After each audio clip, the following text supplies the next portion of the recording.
What's up, everybody? Welcome to This Week in Horror Headlines. I am Clown John Moore, joined by the Hitman Hunter Chambliss, who is doing research in so he could just provide a better show for us. He's checking out the trailers that came out that he hasn't seen yet. But in the meantime, while we're waiting to get the horror headlines started, anybody who's in the chat, feel free to drop any movies or any movie news topics to talk about today. I'll be willing to talk to you all about that, however you like. We are live on TikTok, live on Facebook, live on X, live on the Welcome to Primetime YouTube right now. And any minute, once Hunter finishes watching all those trailers, he will join us. Cecil, the Candy Corn crew, is in the chat. Welcome, sir. How are you doing today? While we're waiting for Hunter, any topics you want to discuss, we can just have a free-form discussion before we get into the actual news of the past week, all the new trailers that dropped, any new directing assignments, any new acting assignments. We're happy to be talking about those soon. Only for an hour, though, because I do have tickets to go see Deadpool and Wolverine in IMAX at 11 p.m., so I'll be doing that. I have to get in my car and drive over to the theater sometime after 10:30. But in the meantime, we appreciate everybody who's coming here.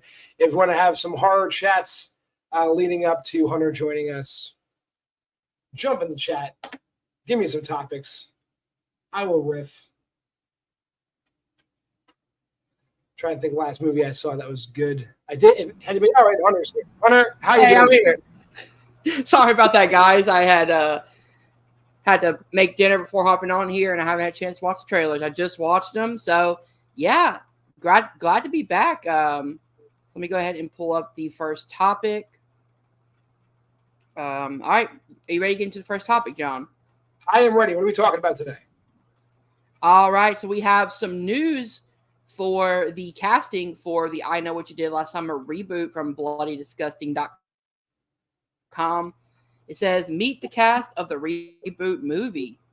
As we go down, it says, the 90s slasher franchise I Know What You Did Last Summer is heading back to the big screen with a brand new movie. And the Hollywood Reporter brings us our first casting news this week. Madeline Klein from Outer Reboot, alongside Sarah Pidgeon from Gotham, Tyree Withers from Atlanta, and Jonah Howard King from The Little Mermaid. Last we heard, both Jennifer Love Hewitt and Freddie Prinze Jr. were also in negotiations to potentially star alongside some fresh new faces. It says the Hollywood Reporter notes that the model for this new take is the 2022 Scream reboot, which saw members of the original cast mixing up with the young and up-and-comers. The franchise will return to theaters on July 18th, 2025. So, John, thoughts on the casting for the I Know What You Did Last Summer reboot? I'll be dead honest. I don't know any of those people off the top of my head. I do know Jennifer Love Hewitt and Freddie Prinze Jr., obviously. The young actors, I don't know. I do know the shows you referenced. I know Atlanta. I imagine he's not one of the main characters in Atlanta because that's Donald Glover, Brian Tyree Henry, Lakeith Stanfield. Not one of those three guys. I have seen Gotham. I do know the main people who were involved in Gotham, so I don't remember her. But I imagine, I'm not shitting on this movie. Everyone has to get a start somewhere. I have pause that I cannot easily identify any of the four main characters. What do you think? Mm-hmm. So I know Camila Mendez because I watched the first few seasons of Riverdale. She played what is it? Not Veronica Lodge in that show. Oh, well, then she's well known. Okay, I haven't seen that show, but if she played Veronica on Riverdale, that's a big part. Yeah. And then, of course, I'm always excited to see Freddie Prinze Jr. and Jennifer Love Hewitt. The one thing I like about casting, kind of newer stars, especially in a movie like this, that if you go back to something like the original, I Know What You Did Last Summer movie, most of those people had some few TV works, but they were really starting to make, names in the movie business. And this movie gave them that success to move on to other stuff. So if this can give these people the, projection to do other stuff, then that, is always a good thing to have new. I would argue with I Know What You Did Last Summer and the people that started I Know What You Did Last Summer, even the B characters, like Johnny Galecki had been in Roseanne prior to being I Know You Did Last Summer, and Brigitte Wilson was in was not Happy Going. Billy Madison. Everyone in that movie had at least one. And Freddie Prinze Jr. is Freddie Prinze Sr.'s son. There's a lot of things that movie had going for it. This one does not seem to have going for it. But I will see the movie. Listen, I'm going to see the movie. If it has a wide release, I'm going to see it. What do you think of them going with the Scream 2022 route with this, where it's like they're, like mixing in the old cast with a new cast and things like that? I mean, it's a proven kind of formula, I guess. I mean, it's high praise to like throw it out there with Scream when you're talking about basically a movie that's been basically accused ever since it came out as riding the coattails of Scream. For them to do this is not going to help the legacy of I Know What You Did Last Summer.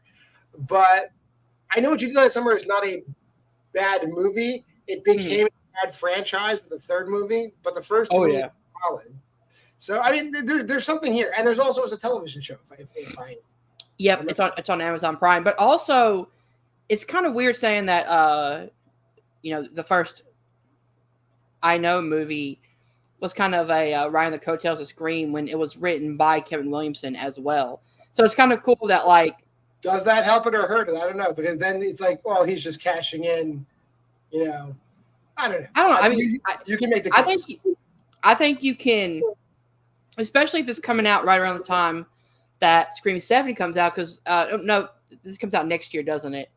Yeah. So we're still not sure about Scream 7, but it's kind of cool that like Kevin Williamson is directing Scream 7, and then another one of his properties that he wrote is now getting a reboot right around the same time. I mean, Kevin Williamson is pretty much horror royalty at this point, seeing as he wrote Scream. I mean, never, ever about to get taken away from that. Exactly. So, yeah, let me go ahead and pull up the next bit of news. Let's go ahead and pull this one up again from BloodDiscussing.com. We are talking about that clown himself, Art the Clown, with the Terrifier 3 trailer. Go ahead and bring this up.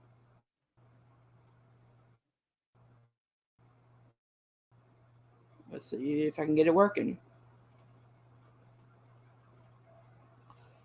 Can you guys see that?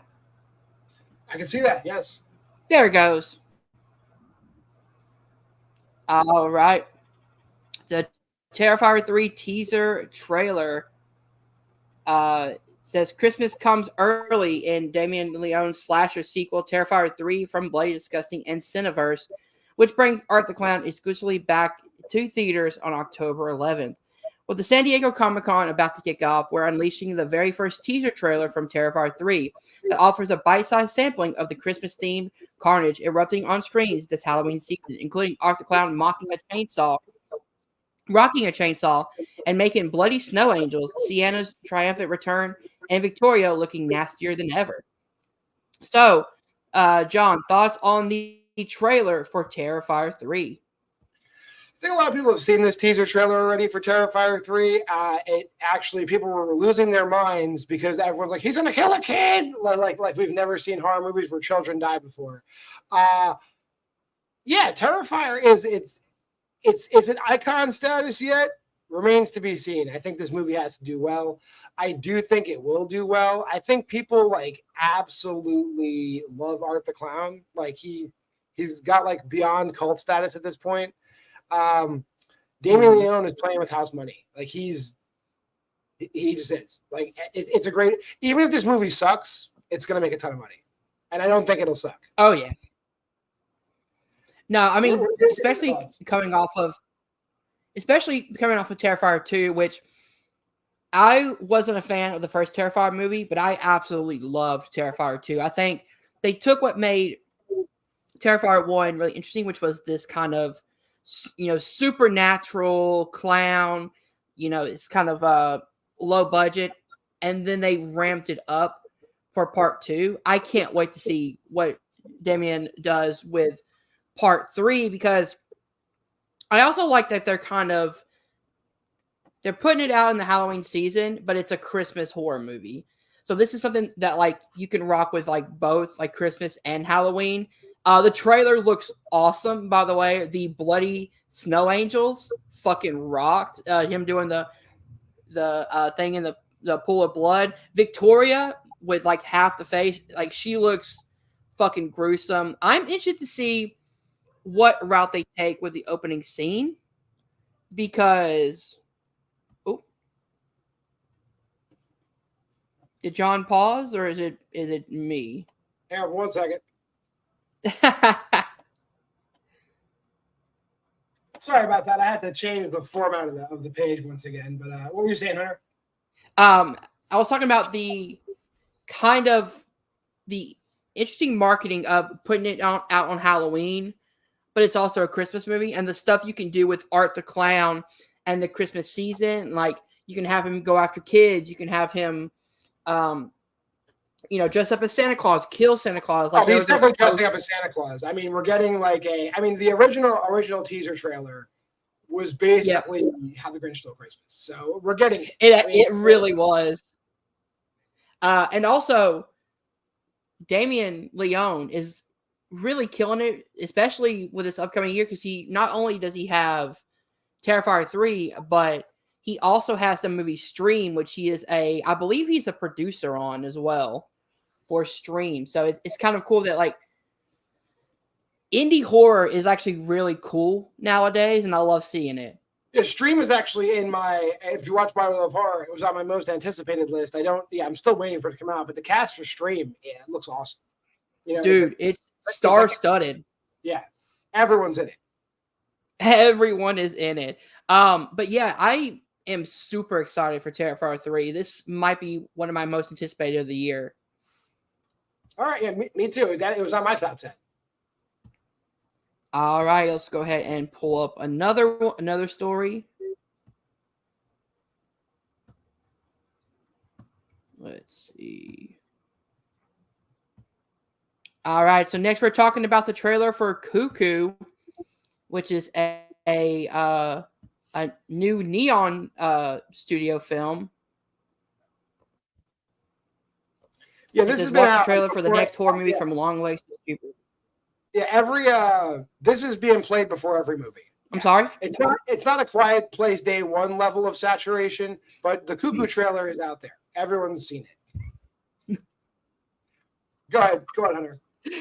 All right, so it says up next from writer director Tillman Singer is Neon's Cuckoo, starring Hunter Schafer from Euphoria, and a brand new official trailer has been unleashed this afternoon. Look for Cuckoo to arrive in theaters nationwide on August 9th, 2024.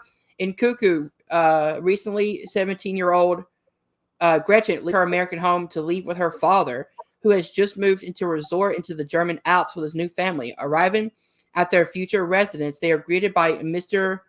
Kong, his father's boss, who takes an interest in Gretchen's mute half-sister Alma. Something doesn't seem right in this tranquil vacation paradise. Gretchen is plagued by strange noises and bloody visions until she discovers a shocking secret that also concerns her own family. So, John, thoughts on the trailer for Cuckoo? I think with this cast, with Dan Stevens in there and Hunter Schafer, you can't really go wrong with those two. I think Dan Stevens coming off Abigail. Hunter Schafer had a small part in Kinds of Kindness, but obviously the Euphoria stuff as well. I think this movie has what it takes. Oh, Jessica Henwick's in this. She's great. I love her and everything. And the trailers look great. Like it's one of those trailers where, like, no matter how many times you watch it, you really don't have a clear sense of what's going on, but it's intriguing anyway. What did you think of the trailer? It seems like Neon is really good at that, giving us so many trailers, but the trailer's not telling us anything. Like, that was the great thing about Longlegs. When Longlegs was coming out, you had no idea what this movie was going to be about. You just knew that it was a kind of this police, Silence of the Lambs type movie. And Longlegs is still my favorite horror movie of the year. So Neon is killing it this year. Go ahead. I would agree. They're Neon is definitely giving A24 a run for its money with regards to horror content. I think if Neon puts out, if Cuckoo winds up being great and the movie after Cuckoo winds up being great, it may be a conversation, like a real debate, like who's putting out the best horror movies. A24 has been putting out some. I saw TV Glow was great. Like the front room looks really good. We'll see, man. It's a real conversation. Max was amazing. Yep. This is a real conversation to have. Dude, I really love that it seems like indie horror distributors are like kicking ass nowadays. Like Neon, A24, like all these kind of small I wouldn't call A24 indie anymore, but like they are smaller compared to they're still marketing themselves as an indie, and we have people in the chat. Valerie is in the chat. Valerie, we are doing great. I'm doing fine. Hunter, she wants to know how you're doing. I'm doing fantastic. Glad to be back. Yeah. If you have Valerie, if you have any opinions on Long Legs or any of the Neon movies coming out, feel free to drop that in the chat. Hunter, I'm sorry for interrupting you. Go on about Neon. No, it's fine. So I haven't watched a lot of Neon films, but the ones I have watched, I absolutely love. I still think I side more towards A24 just because I think I saw the TV Glow and Maxine are going to be in my top 5 of the year. And that's saying a lot because horror has been killing it this year. But Long Legs is number one. You have Long Legs at number 1 right now. Yeah, I also have Long Legs at number 1.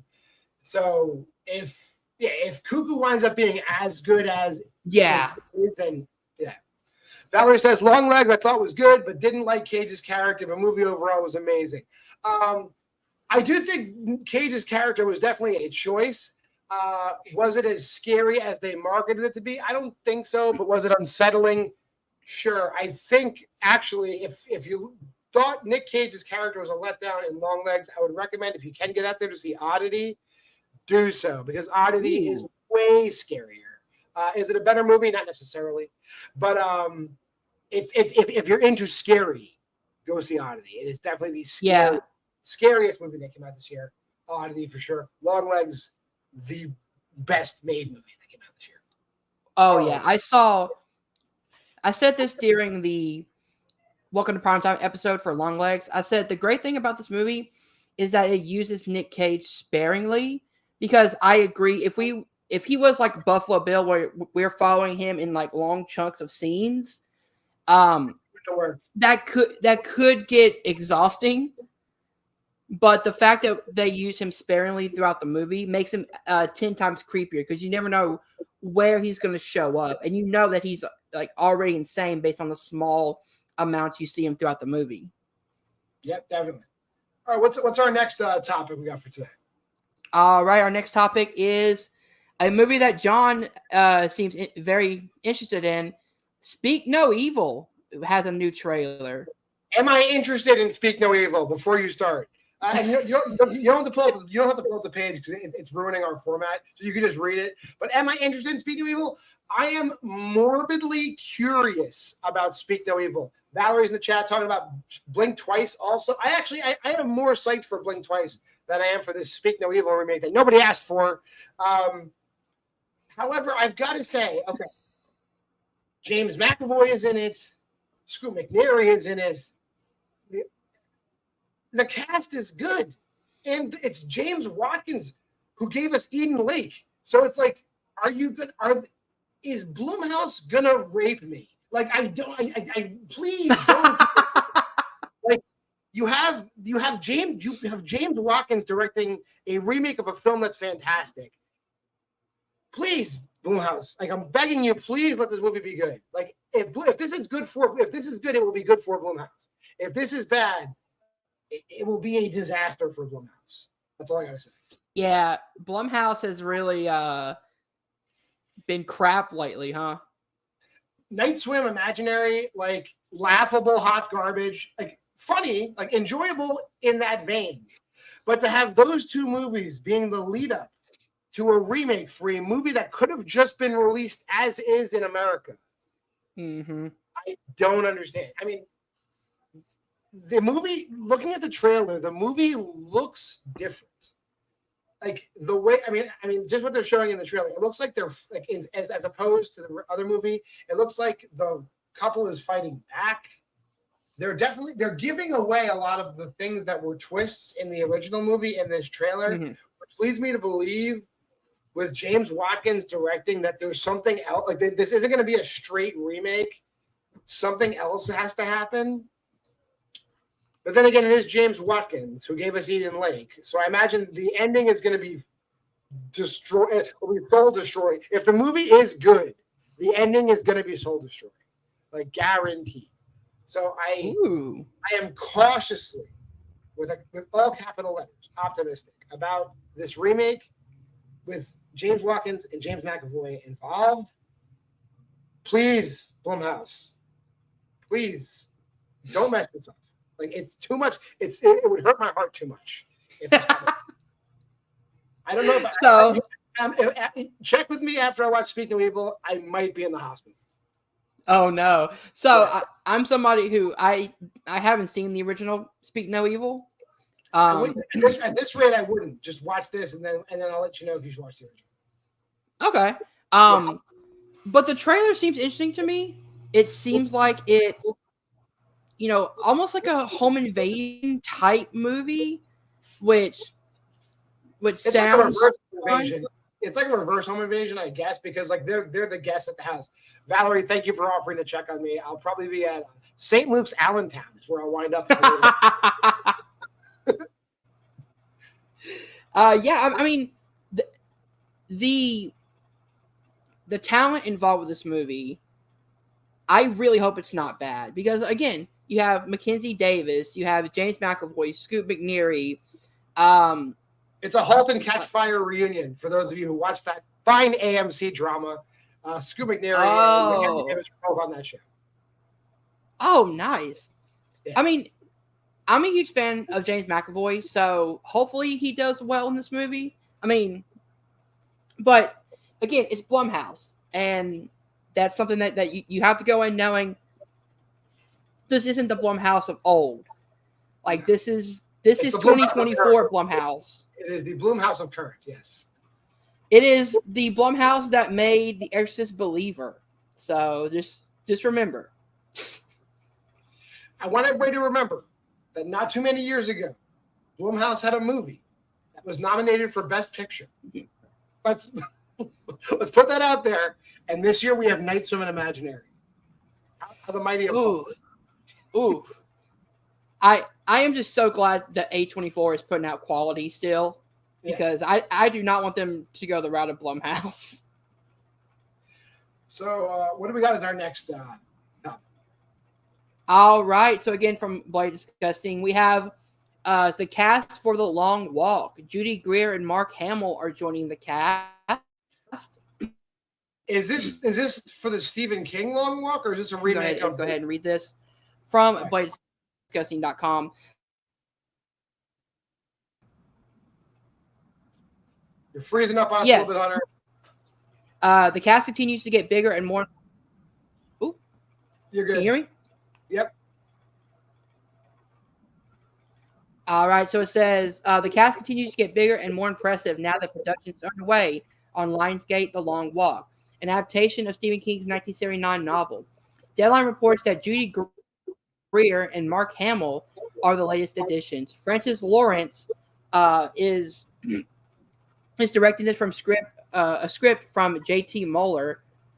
Stephen King penned The Long Walk under the pseudonym Richard Bachman, first published in 1979. This novel is set in a future dystopian America ruled by an authoritarian.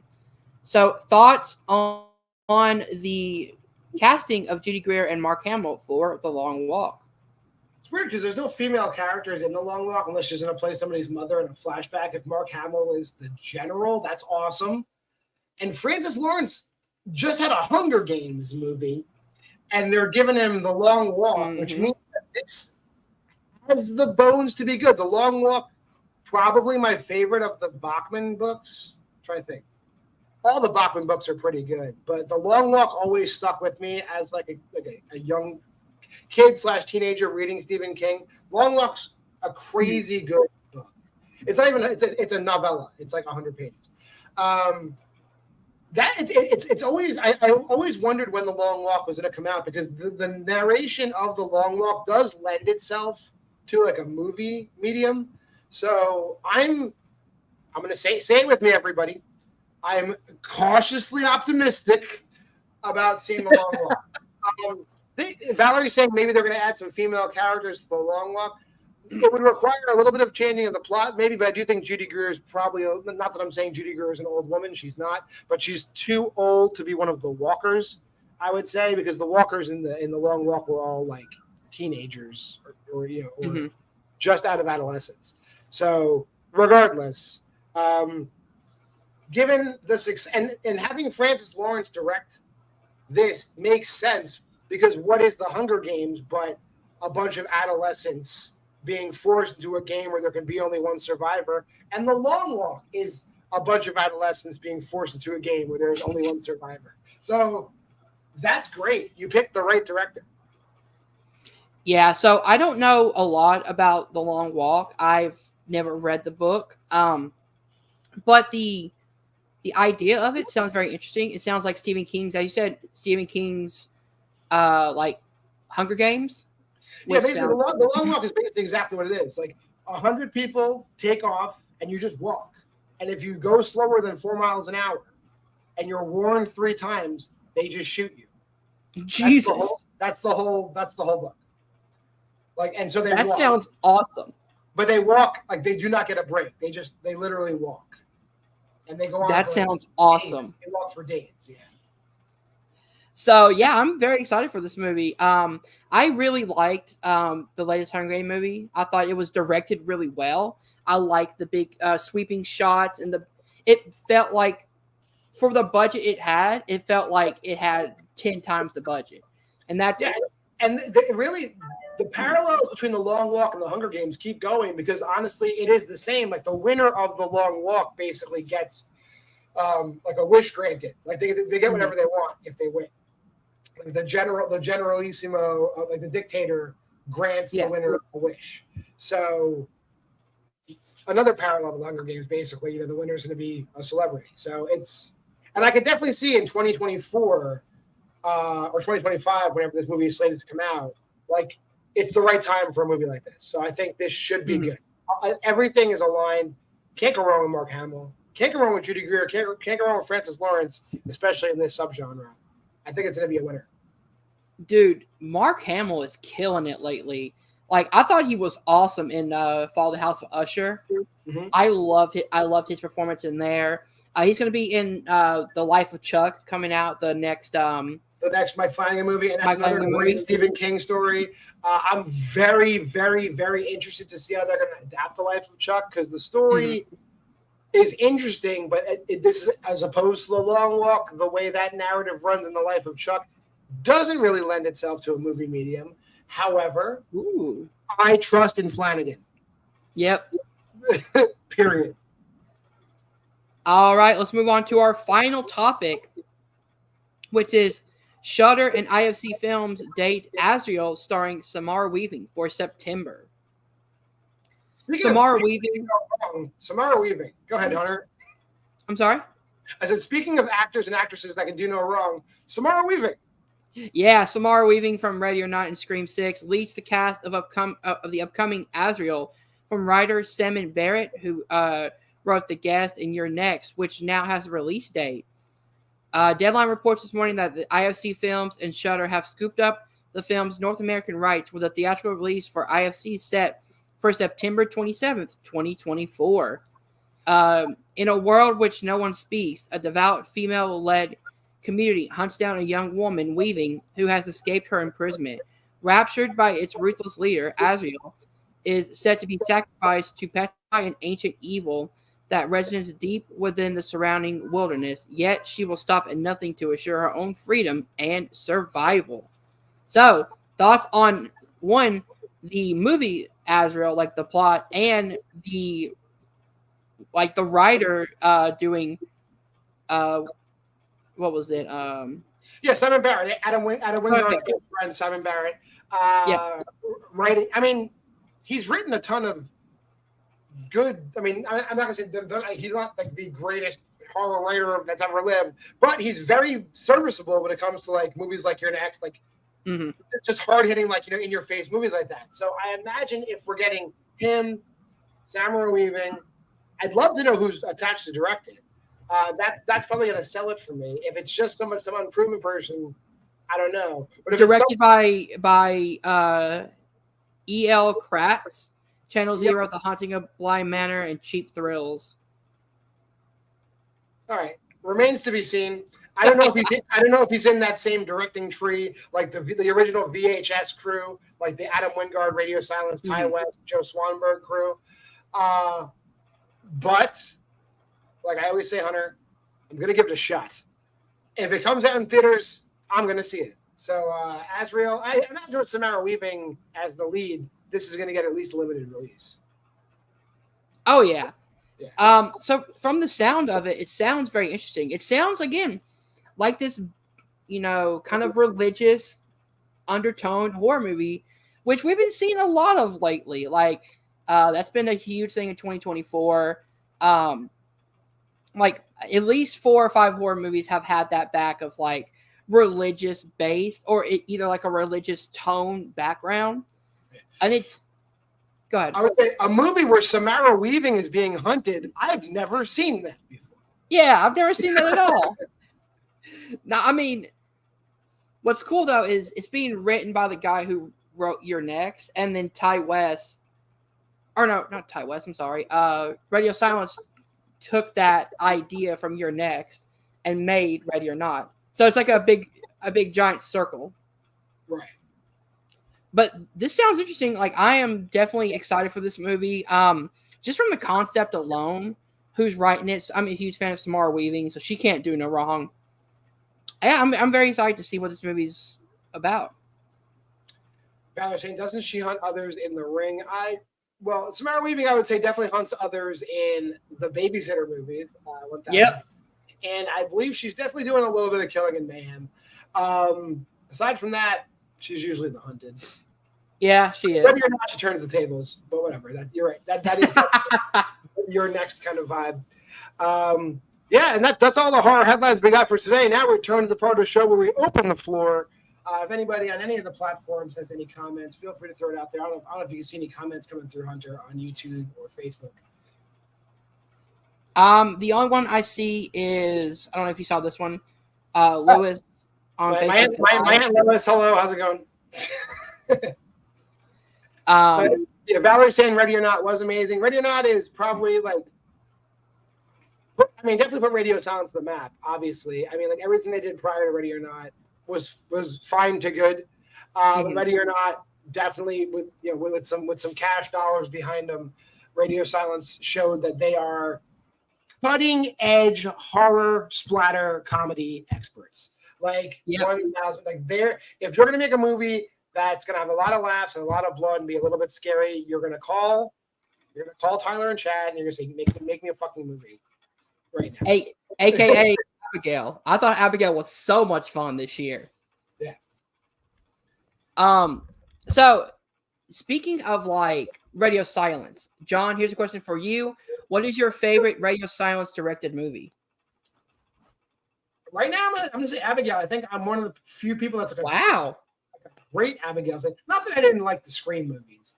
They were fine. But I think Abigail was like, to me, I mean, I know a lot of people like harped on the fact that they gave away the twist in the marketing, but I think there were plenty of twists left over in that movie. And I feel that like it was just a good time.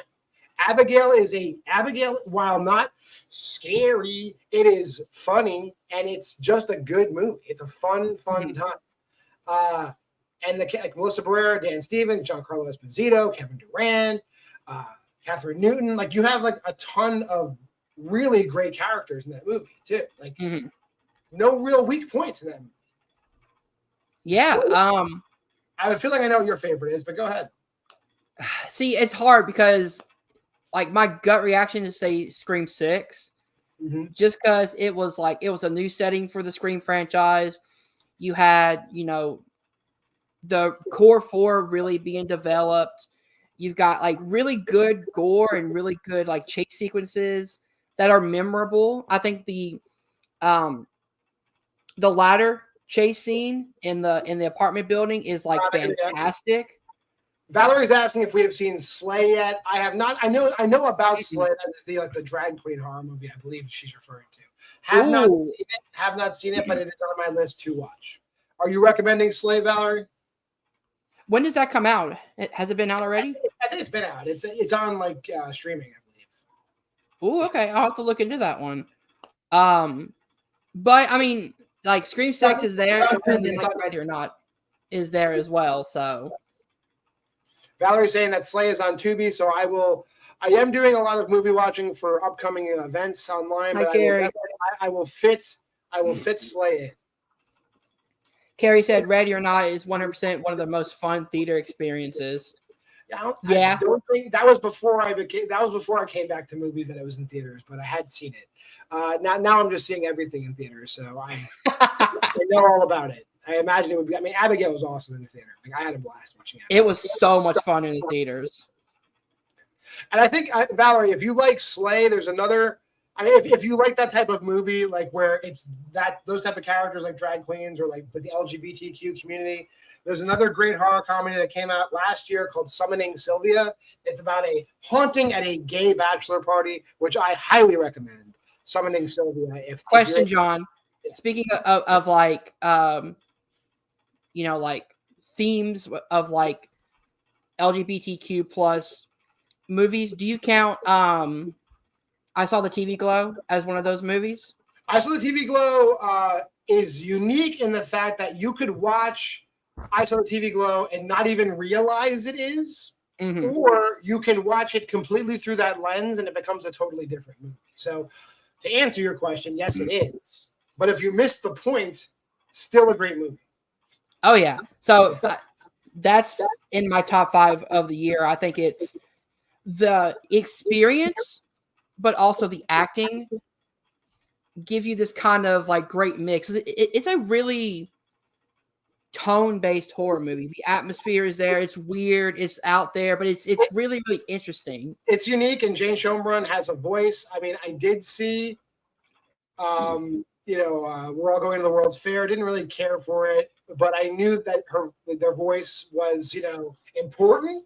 So I'm glad got a major studio behind them in A24 to give their vision of I Saw the TV Glow. So I'm happy for Jane Schoenbrunn. We got a question here. I may be late, but what did we think of Longlegs? I think Hunter and I agree. Best horror movie of the year. Is it the best movie of the year? Debatable for me, at least. I love Thelma, but Longlegs is definitely in the conversation for my favorite movie of the year. Yeah, so it is. Longlegs is right now my favorite horror movie of the year. My favorite movie of the year, I think, is Civil War. Okay.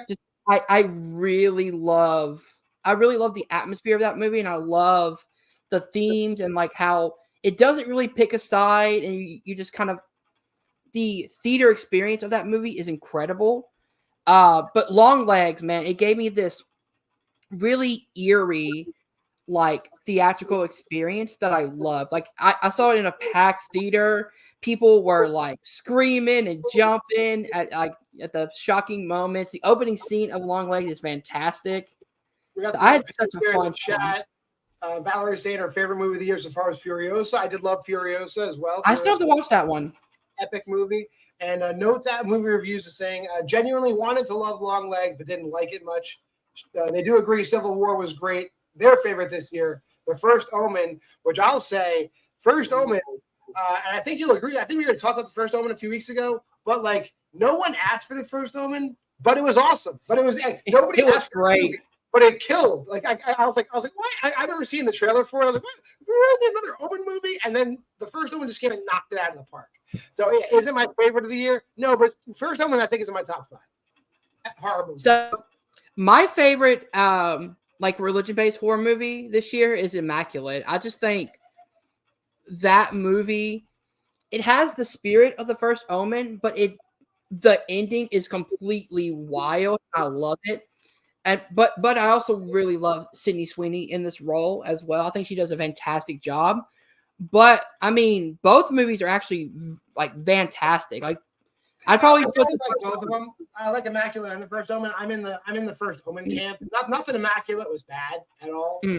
I like the fact that like the First Omen kind of is giving us like this Omen verse kind of thing. Like where we may get movies that reframe the Omen franchise. I have a feeling they're going to give us more Omen movies, and I'm here for it because I like just the tone of the First Omen.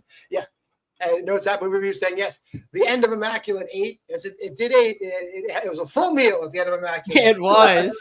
I think the strongest part of Immaculate is like the finale of the third act, where like Sydney Sweeney just goes ham on everybody. That's the best part of that movie. I don't know.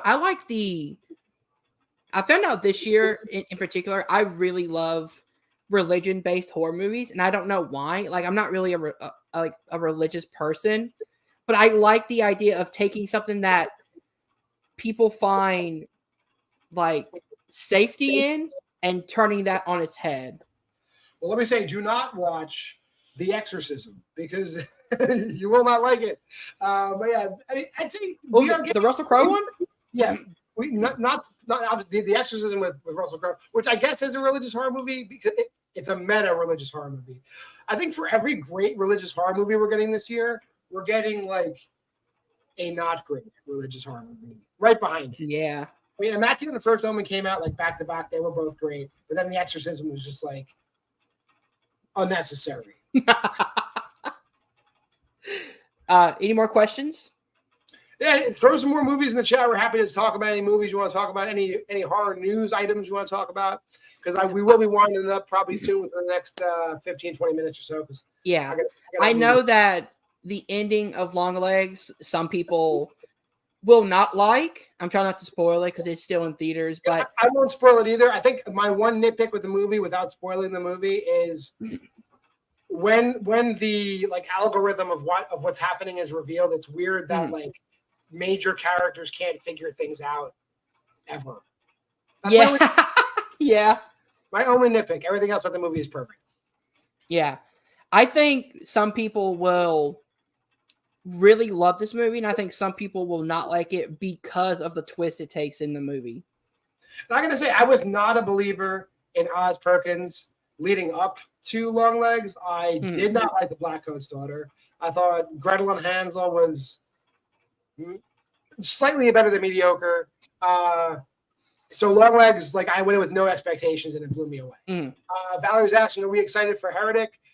Saw the trailer for Heretic. I'm happy to see Hugh Grant in a role like this. It's great to see. So I am excited. It's A24 and Hugh Grant, and he's not. I'm not in favor of torturing Mormons, but I know a lot of people are going to love the fact that he's torturing Mormons in this movie.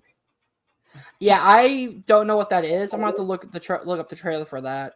Yeah, it is basically two Latter-day Saints females come to his house to proselytize, and he invites them in, and then they're locked in like a maze in his house. That's what the trailer is.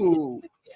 So looks pretty cool. Like it's A24, so it's going to be elevated to some degree. So I would say to answer your question, Valerie, having seen the trailer, I am excited for it. Given the people involved, I am excited for it. All the stuff A24 is releasing, that the front room, they all look great. Yeah. All right, John. Yes, feels like that. Here's a question for you: rank all three of the X trilogy movies. Since you've seen all three of them. The three X trilogy movies. Okay. Pearl number 1, then X, then Maxine. Oh, really? Yeah. Not that any of them are bad. Not that any of them are bad. I love Maxine. But Pearl is Pearl. Like the monologue from Pearl as its own movie above all three of those movies. But yeah, Pearl X Maxine. I'm not saying I'm right. I'm just saying that's how I feel. So for me, I'd go X Maxine Pearl. Pearl's your number 3. I love Pearl. I think the idea of the 50s, the Technicolor style, I love. Just not my style of horror. I really love the 70s and the 80s like style of horror, so that really resonates with me more. Fair enough. I mean, that's fair enough. I'm very, very excited now that we've, I guess, concluded the X trilogy. Where Ty West goes from here, I imagine he'll take a little break. But I am excited to know what he's doing next, just because like now we're in like peak Ty West. I mean, not that the stuff he did before was bad. I think everybody loves House of the Devil, The Sacrament, The Innkeeper. I think everybody loves those movies. But you can't, they don't hold the candle to the X trilogy. So yeah, $5. Yeah, like it may be like sacrilegious for me to say, but I'd put the X trilogy up there with some of the best trilogies. Just because no movie's bad. Yeah, I think the lowest rating I have for any of these movies is like a 4.5 out of 5. It's like 4.5, 4.5, 5. You know, Yeah. So. Well, with that being said, I think everything is winding down in the chat here on TikTok. So I do think we'll wrap it up. Hunter, let them know where to find you. All right, guys, find me over at Welcome to Primetime, which is my horror channel. We're doing more videos over there now that I'm back from vacation. Also, check out our Welcome to Primetime TikTok page where we just uploaded a video for Long Legs. Sweet. And you know where to find me, Why We Love Horror. You're on the Why We Love Horror TikTok. You're on the Why We Love Horror X. But Why We Love Horror on YouTube and Why We Love Horror on Facebook. You'll find me anywhere you search for that. Those 4 words in that order, you'll find me. That being said, we're closing out on TikTok. See you guys next week. Stay scared, guys. Over here. And we'll play old, we'll play ourselves out over in this one.